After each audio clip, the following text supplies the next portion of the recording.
Time is the only thing that is fleeting, and it is the most invaluable thing. So if you're thinking that you have a passion or you have a desire to pivot, do it. What's the worst that's going to happen?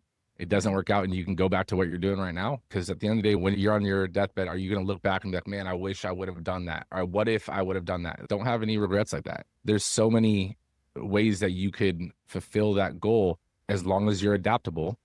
Devan Gonzalez, welcome to Second Act Success. I'm excited to have you here. Thank you so much for having me. So we chatted on your podcast and we had a really good rapport. So I thought it would be cool to have you on and talk about not only your journey, but about the mindset piece of it, because your podcast is the Mindset Cafe. And so that's kind of your thing to talk about. So, and I think it's really important in going from one career to the other and launching a business. So we'll dive into that too. But why don't we start with where your career began? Yeah, definitely. And I think that mindset is such a big aspect. I think that everything begins and ends with your mindset. If you believe that you can achieve something, it's possible. But the moment you stop, believing you can achieve it, it becomes impossible. My career started as a martial arts instructor way back when. I started at the age of 13, kind of working under the table. But that was my intro into really fitness and coaching and mentoring and so forth as a martial arts instructor. Going into college, I transitioned to a personal trainer because the schedules didn't really line up for me. And I thought it was an amazing college job. And that's really what I was going to lay it out to be. I was going to college for business management. And what I honestly think is a way to put a category on it for me was I didn't know what I wanted to do. And I was like, well, this is kind of a universal degree. Throughout college, I really started liking personal training and I was really starting to find a passion for it. And I ended up switching my major to kinesiology because I was like, I can get a degree in this. This is way more fun than learning accounting and doing numbers. Yeah. So switched it over. And even then, with switching over my major, I was still going the route of firefighter and being a personal trainer at the time because I was told by my parents I needed a normal job and get a career and so forth. And then it came time to make a decision of, do you want to become an EMT to put that in your resume and stop training? Or are you going to dive more into personal training? And for me, I was like, I don't have a passion for firefighting. It's not been a goal of mine since I was a kid or anything like that. I'm just going to take a bet on myself. And I know there's so many other avenues that can open up with personal training. Dove into that and worked in the corporate, sector, went to the private sector, and then eventually through a disagreement with the gym owner at the time and myself led to me, starting a personal training company that I grew to 6 figures. And one thing led to another. The next step was opening up a gym. Then the next step after that, launching the franchise. Wow. Really just following your intuition, what you felt like you had a passion for and not going the, quote unquote, safe route. Right. I mean, I think that's an important, you can always fall back on that kind of stuff. Right. And not necessarily saying that, it wouldn't have been a good career and I wouldn't have had an amazing life from it. It's just, I knew deep down, like, this is what I wanted to do. And so it's like, at the end of the day, why not try? I was pretty much a solopreneur at that time. And that when I grew to 6 figures. And when I tell people I had a personal training company, they assume that it's like an online program. It was all in person, right? I actually had pretty much zero online presence. I didn't post my clients before and afters or anything like that and use their transformations for my ad and marketing campaigns. All my referrals or all my customers came from referrals and so forth and networking, but my 6-figure personal training company was all literally in person. That's amazing. When was the opportunity for you to open your own gym? When did that come about? It was honestly probably around 2020, maybe 2019. I had trained my now business partner. I trained him for a bodybuilding show and he started getting into personal training and doing those and kind of following the footsteps of the path that I already walked. And so we had a meeting. And I was like, look, you're going down this road. I've already gone down the road. Why don't we just meet in the middle? And this is the idea I have. And so from that, he agreed and we dove in and then COVID hit, right? And so kind of put a stunt in that plan. But honestly, I think it was a blessing in disguise because during that, it allowed a little bit more time for strategy, a little bit more time for planning. And even for an entire year, we actually ran our workout program in the park and it was like we had endless space to essentially try to utilize. So from there, we wanted to try to get into a square footage anywhere from like 2,000 to maybe 3,000 square feet So it's like, if we can't do this in a park and try to hone it down into the square footage needed, then it's probably not going to be the fit that we need. So we had a year of testing and trying it out before actually taking that next step. And working together to see if you really are good partners, especially through a pandemic. Seeing if you can survive that, you can survive business moving forward. Oh, 100%. That's the thing I think with partnerships too. If you're going to find a partner, you have to find a partner that doesn't have the same strengths that you have, right? And because then you guys both, again, have the same weaknesses. That doesn't really help you at all. You have two of you, right? If you're going to get a business partner, you need someone that is your yin to your yang and, completes that circle, or at least adds to your circle. So you found that. And then, so what happened with finding that perfect space? The blessing in disguise for COVID. I know there's so many other tragedies within it, but one of the things that happened during COVID, I'm sure you kind of remember that GameStop craziness. Yeah. Well, our location is actually used to be a GameStop, right? How funny. So GameStop, closed in our area, and we, along with like 2 or 3 other locations within this shopping center, and it just so happened that when we were looking for a location, we drove by, saw the three or 4 vacancies, reached out to the landlord, and we got an amazing COVID deal, is what I like to call it, because we were the first of the 3 spaces or 4 spaces to get filled. So they had more leniency with us than they did with some of the other tenants that I've talked to.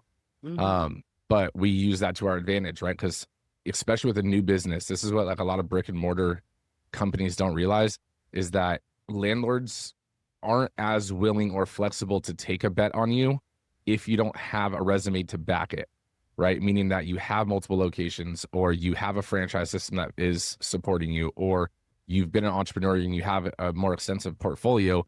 They're going to be a little more less lenient on your basically add-ons or your lease agreement, because at the end of the day, they're taking a risk too. Very true. They were willing to take a risk on you because you were willing to jump in at this kind of still uncertain time. And typically, like even for our shopping center, like they like to do 5 to 10 year lease agreements. We even talked them into just doing a 2-year. It's like, hey, like I know you're taking a big bet on us too. Why don't we just both be safe, right? And make it sound like it's a win-win, and it definitely was. Then we had a 5-year option that we're on now. And it's like, look, let's just get this going, and if you can help us out with that, then we can come back to market rates and everything afterwards. And they were super cool. The landlords, the 2 sisters that they inherited the property from their parents, and honestly, we kind of were blessed with having such amazing landlords as well. I've had a brick and mortar in the past and did not have that experience with the landlord at all. So that's a really great blessing to have. And especially as your first time with a center, with a location, you want to have that experience because you're figuring it out. It's not teaching classes on your own or in a park. This is a lot more of an undertaking. How has it been having this location, and how has your business kind of evolved up until now? With the business evolving, with Strive 11, it started in one area. Like we had certain aspects that we had at the park that once we did have kind of confined space, we had to kind of make some modifications and so forth. And that was like with our warm up and our ab station, because it is a boot camp style model, right? And the 11 from Strive 11 comes from the 11 stations that we have, and each of those stations change every day for the muscle splits and so forth. But at the park, we could have endless amount of people doing the warm-ups. And once we came into the gym, it was like, okay, well, only this amount of people kind of fit here, right? Yeah. So we had to kind of change up how we did the warm-ups and so forth. So everything, and with any business, really, you could write a business plan, right? Because we had a business plan all written out. It looked awesome. But what you need to realize is that the business plan is just an idea. It's a theory. Until you get into the weeds of it, until you start it, things are going to change. You need to be able to adapt and realize that this is not the done version. Just like apps on our phone, we're always getting app updates. That's your business. Yeah, that's a good analogy. You grew, you figured it out. And then let's talk about the franchising piece, because I find this so interesting that you're seeing such success that you wanted to franchise the business, and you're doing it. It was always a move we wanted to make, because for us, we like to take the path least traveled, right? And how many trainers tell you they're going to open a gym? I would say 99% of trainers, right? Yeah. So already opening a gym made us part of that 1%. Then from there, it was like, okay, well, how many gym owners actually make a successful franchise and make a national franchise? And actually getting a franchisee already kind of established us as that 0.1%, Yeah. right? So that was always the goal. At what point we were going to franchise, we didn't really have that set in stone. We were kind of just figuring out like how to hire, how to fire, how to do all that kind of stuff that a normal business owner is figuring out. A year and a half into it, we were at a point where it was like, okay, the business has grown. We have enough funds to essentially open a second location or to launch the franchise. We thought it over for a week or two, had some interviews with some franchise advisors, and then it came down to like, okay, my business partner agreed that he wanted to be in the business working on that, and I could step away and work on the franchise side. And we felt that it was more important to be able to give the foundational franchisees like the most amount of attention to fill and fix any gaps instead of kind of splitting our time between our own corporate locations and then our franchisees. So we opted to do that first. I'm glad we kind of did because it was actually more expensive to launch the franchise than it was to even open up another location of ours. And Really? that was Wow. something we didn't know. Um, Yeah. but in doing so, there was a lot of work that did need to be done building the infrastructure and even on onboarding. Because again, just like a business plan, you have all this infrastructure built out, but until you have someone to actually start going through the steps and the processes, you need to make the adjustments and fix the things that were once theory, now they're reality. Hmm. That's a great partnership then. So he really handles your main location and you're handling the franchising, outreach, setting them up, all of that. Right. Yeah. We still have a team and everything. So he's not like married to the business Mm. either. We have a manager, we have a assistant manager in place as well, but he gets to essentially oversee those things and, now helping me on the franchise side with once someone's on board, opening their locations and so forth. So he's kind of back and forth in between the two businesses. Exciting. So you have one franchisee as of now. This is all new. Let's remind everyone who's listening that you really started this after the pandemic. So it's been Mhm. how many years? Like 3 years now? We'll be in 4 years in June. Such growth in just 4 years. That's really amazing. And so, yeah, so let's get back to your franchisees. You've got one potentially opening in Texas, you mentioned. We have two franchisees. One already has their location in Tampa, Florida. And then the Mansfield, which is a little bit outside of Dallas in Texas, they're on board. They're officially looking for their locations and everything like that. We just found three potential locations that they're sending their letters of intent to, so we can start the negotiation process on all three of those locations. We do that just so that we can kind of weigh out and use, well, this person's going to give us this. Are you able to match that? And kind of go back and forth to find the best deal for the franchisee. And we have a real estate team in place to essentially help them and assist them with all that. That's really a nice offering too, to be able to give them that much assistance. When I was in my franchise and looked for my location, it was all on me. They didn't Mm. really have too much of a say on it, but they also weren't helping me with it. So I think that's a great advantage for someone to want to get into Strive 11 because you are assisting them. You want it to be Yeah. uniform, right? You want it to be cohesive as it grows. Oh, 100%. And that was the one thing before we launched, because we like unofficially launched on paper, we launched, but we didn't really start putting things in place until 2024. But we launched it, I would say like September of 2023. And then there was still like, oh, wait, we don't have the real estate vendor. We don't have these things. So even though on paper we were launched, it was like we didn't really start calling leads and doing all that kind of Mm. stuff till beginning of January 2024. And then it was realizing that, okay, well, what were the struggles that we had when we opened? And even though our lease was an amazing lease, there was also and still continues because of that initial lease, such as like the HVAC air conditioning units. If I would have known that you're supposed to get those inspected before, and maybe that's why the landlord was so giving because I wasn't doing a lot of those things. And having someone in place to know these things can make a tremendous amount of difference when you're talking about a 5 to 10 year lease. Hmm. So the real estate team essentially puts together a whole site package. We do a mapping call so that we find all the potential locations within their given area that they want to be in.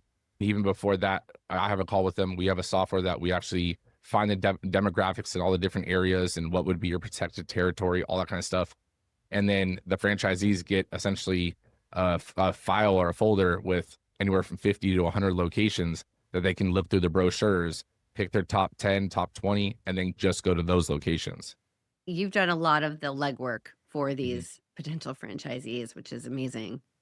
I'm so excited for you and all of the potential that your business and the franchise has. Let's get to the mindset side of it because, Okay. as we kind of alluded to, you have a podcast called Mindset Cafe. And let's talk about that because I assume you have a very strong mindset yourself for just wanting to be that 1%, that 0.5%, just wanting to be that top. Where did that come from? Honestly, I've always had a competitive side to me. I don't like losing, even if we're playing, friendly quote unquote Yeah. sports. Uh-huh. But at the same time, even in like grade school and even in high school, like I was an A and B student, not because pressure from my parents. Like I just liked achieving those things. But it came down to, even I remember in martial arts, we used to have to spar. And I remember at the age of 10, I hated sparring because I was too little I was too small to be in the upper kid group, but I was too big to be in the lower kid group. So by nature, you get rounded up. And so got beat up pretty much every time we had a spar. And then my coach essentially was doing one-on-ones with me. And he was like, look, you're getting beat up either way, right? Right. Why not just go out there and swing? And so I was like, well, I guess when you say it that way, it kind of makes sense. I'm going to get punched and kicked either way. Might as well try to get punched in myself. And Mhm. so that mindset shift for me, because then I did go out and actually was able to hold my own, which surprised me. And Mhm. then it was like, wow, if you just try, you never know what's going to happen. Right. And so that mindset shift and perspective change, honestly, I think that kind of shaped my life from there, because it was like, you never know what can come of something if you just try. And look what you've done. Like you kind of did that all the way through your career so far of, you know what, I could go the firefighter EMT route, but no, I'm going to try this. And now I'm going to try to open the brick and mortar. And now I'm going to try to franchise. Your mindset has you wanting to be that high achiever. So, where did starting this podcast come into play? Do you just want to add something else to your plate while you're already so busy? When we originally started it, it was actually called the Strive Tribe podcast, I think for like the first 20 episodes. And it was hard to essentially get guests or get anyone on because it was so tied to the brand. And this was before the franchise or anything, but we had a fitness podcast, and it was, it was kind of getting repetitive talking fitness in the gym and then outside the gym. And I was like, oh man, I'm kind of getting over this. Yeah. And then we couldn't get any guests on because they wouldn't promote, because again, the brand was their same brand, the same industry. Oh, yeah. So, my business partner wanted to focus on the business and not on the podcasting as much. So I transitioned the podcast from the Strive Tribe. And then I was like, look, we essentially talk about mindset a lot, but we can bring on other entrepreneurs and we can help entrepreneurs. We can help our members all about mindset. So that was the transition. But the podcast really started from, instead of writing a blog, it was this way for members to get more information. Because I mean, me personally, I don't remember the last time I went through and read like blog articles like one after another, but I Mhm. listen to podcasts every single day. So doing that, it was like, hey, to our members, hey, we have this, you can listen to it. It'll help you on your fitness journey. It'll help you on improving your life. Like this is, just a little add-on feature that we kind of started. You're right, because mindset does go back to fitness. It comes back to everything that you're building and just having that drive to strive and to keep going. That's really inspirational that you're bringing it all together like that and using it for your members, but then it also can just reach a much larger audience. The thing is, people realize that whether it's fitness, whether it's making a pivot, there's a solution to every problem, right? And this kind of goes back into the mindset I was kind of saying from when I was a kid, is like, there's a solution to every problem. As long as you're willing to continue to look for that solution, you'll find it. But Mhm. if you think that there is no solution, then you kind of get stuck right there. There's always a pivot if you're willing to look for it. There's a solution to every problem. There's a pivot to every desire. And it's like, you just got to be willing to put in the legwork, and then you'll be fine. And I think that's where maybe you and I and entrepreneurs kind of differ from other people in a sense because it's so easy to stop when there's that challenge or where it is a little bit difficult. But if you just keep going, like you said, and you find that way through, you can create something so new for yourself and surprise yourself. And then you want to keep going, right? Then Mhm. you want to keep striving for the next thing. Why do you think mindset is such an essential part of being a business owner in general? Your mindset, it bleeds into everything that you do, right? When you believe in not just the business, but when you believe in yourself, people can feel that. People resonate with that. And especially when you're leading a team, if you don't have the mindset of we can do this, your team's not going to believe that we can do this either. They're Yeah. not going to lead the business for you, right? Because you're supposed to be leading it from the front. So I think that your ability to understand that there's going to be hurdles, there's going to be obstacles, and be willing to accept that this is part of the journey. No journey to success is a straight line. That's what makes entrepreneurs different, because everyone that has the desire to become an entrepreneur thinks that it's you open a business and they will come. And I promise you, it's not, that's not how this game works, right? We wish, we You wish. know, Yeah. exactly. And, so it's like you trade a 9 to 5 for a pretty much 24 hours, 7 days a week in the beginning. And a lot of entrepreneurs, when they first start off, don't realize that's what it takes sometimes. And even with different stages of the business, when we launched the franchise, it meant a lot more hours for myself to get certain things done. And Yeah. so it was like you had to be a little bit busier during those times. And that's what separates the businesses that grow and the businesses that either stay there at the same position or start to die. Yeah, I love how you frame that. And now that you are into the franchising part of your business, if someone was to come to you and they have a business that's already proving successful and they want to franchise it, I'd love your opinion now, and then it would be interesting to ask you again in like 5 years. But for now, what are your thoughts on taking that business and expanding it through franchising? Funny enough, I've actually had a couple of people come to me and ask. Yeah. And the thing is, if you go to a franchise advisor, they're going to tell you it's franchisable, right? Mhm. 100%. True. Same talk I had with my franchisees when they're, all yes, yes, yes to the real estate team. I'm like, look, our real estate team is great. My team is here to also assist to make sure that, again, you're getting the best deal, because when is the last time you heard a real estate agent tell you right now is not the time to buy, right? So Yeah. with franchising, every business is franchisable, but should every business be franchised? No, right? So the gray area with franchising is there's franchising and then there's licensing, Mhm. right? And I actually had a friend that started a coffee business, and like a mobile coffee business, and he started it as a licensing company. And we were having a conversation, and I was like, you've crossed the line into franchising, right? And he was like, no, he's like, we opted this route because it's a little cheaper. I was like, no, I get it. I get that's why you did it, but you can't do what you're doing because you license. So if someone essentially wants to license their business, they can let someone else use their name. They can give them the softwares and give them whatever, but you can't tell them how to run the business, Right. right? How they run the business is all up to them. You have no control over that. And then you pretty much get a flat rate, fee for your licensing and all that. It's rare when licensing does a royalty, but typically to be a little more hands off, you can just do a license fee. But then with franchising, it's like you're using your logos, you're using all your systems and processes. You're basically teaching them how to run your business. Every business is franchisable, but should every business be franchised? No. Right. So the gray area with franchising is there's franchising and then there's licensing. So if someone essentially wants to license their business, they can let someone else use their name. They can give them the softwares and give them whatever, but you can't tell them how to run the business. With franchising, it's like you're using your logos, you're using all your systems and processes. You're basically teaching them how to run your business. We are going to do the license route as well as franchising, but it's like, what do you want at the end of the day? Right. Mhm. And giving them all of that. But you have a lot more brand control with franchise than you do licensing. So that was the reason, like, if you have a brick and mortar, it's pretty much has to be a franchise, because your logo can only go on certain things that you want to be brand standard. If Yeah. you only want certain things in your gym, then, with a license, they can put random stuff in random supplements and random whatever and sell whatever they want, because you can't say anything about it. Mm. So there's that difference between it.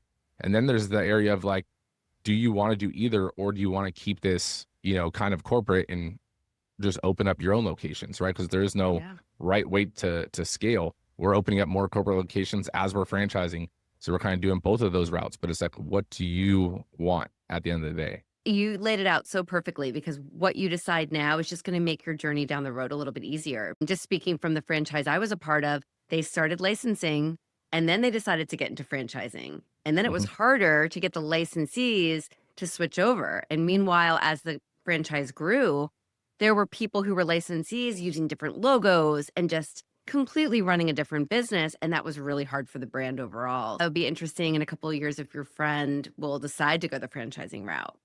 No, he And did. He oh, did did he? actually. And the same thing is happening right now. The licensees are having a tough time trying to transition, or he's trying to transition into franchisees, but technically they have license agreements. He can't just override them.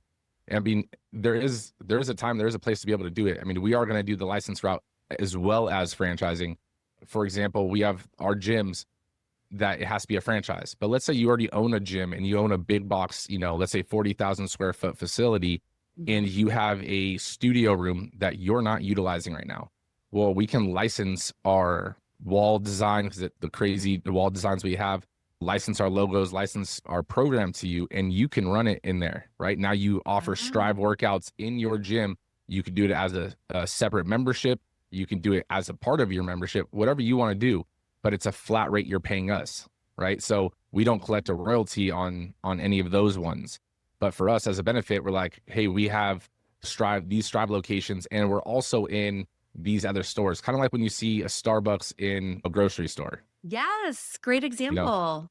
So That's similar to that. actually really great that you're doing that. I love that, Devin. That is just opening you up to more possibilities. And then you know that it's not as visible if it's inside a gym, right? It's not like a logo outside of this place that you wouldn't have approved. It's in there, they're doing your thing. And then who knows what that could turn into for that gym owner. They could open a Strive somewhere else. So Hmm.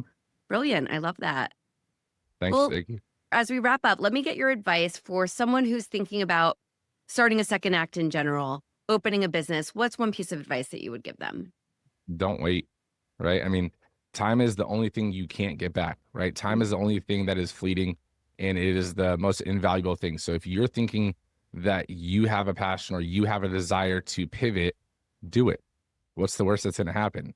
It doesn't work out and you can go back to what you're doing right now. Because at the end of the day, when you're on your deathbed, are you going to look back and be like, man, I wish I would have done that? Or what if I would have done that? Don't have any regrets like that. There's so many ways that you could fulfill that goal as long as you're adaptable.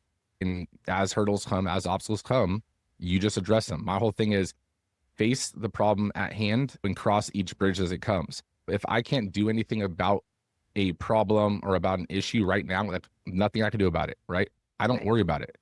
Like there's too many things to focus on to worry about that. When that comes about and I can fix it or address it, then I bring it in front view, but just focus on the task at hand. Excellent advice. I love that so much. Where can my audience connect with you? I know you have the podcast, you have the gym. Tell us all the places. So the podcast is Mindset Cafe. If you want to learn anything more about the gym, you can go to strive11fitness.com. With all social medias, the best way to probably connect with me is Instagram. That's just Devan, Devan Gonzalez, Gonzalez. Fantastic. I'll link to everything in the show notes. And thank you so much. This was so fun. I feel like we could have talked all day about franchising and business and all of that, but it was so great to get your insights on both mindset and franchising and business. Thank you so much, Devin. Thank you for having me. Thank you for joining us. I hope you found some gems of inspiration and some takeaways to help you on your path to second act success. To view show notes from this episode, visit secondactsuccess.co. Before you go, don't forget to subscribe to the podcast so you don't miss a single episode. Reviews only take a few moments and they really do mean so much. Thank you again for listening. I'm Shannon Russell, and this is Second Act Success.